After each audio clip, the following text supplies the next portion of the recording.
গুরু নানক জয়ন্তীতে একে অপরের পাশে সহানুভূতি প্রদর্শনী মালদায় আয়োজিত হলো বন ফোঁটা।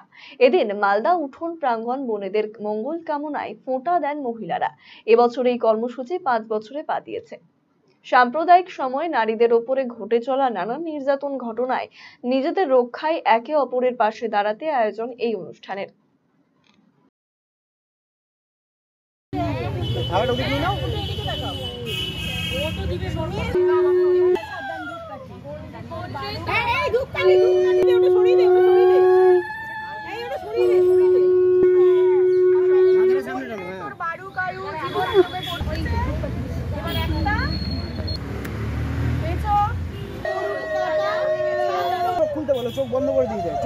এটা বন ফোঁটা হচ্ছে এই নিয়ে 5 বছর।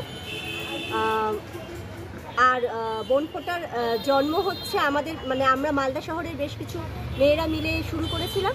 বোনেরা বোনকে ফোঁটা দিচ্ছে, তাদের মঙ্গল কামনা করছে, তাদের ভালো চলছে। বনরে তোর বারুক আয়ু, জীবন জমে পড়ুক কাটা, শাস্ত্র গুরু চোখ রাঙালেও বোনকে বাঁচাক আশিস ফোঁটা।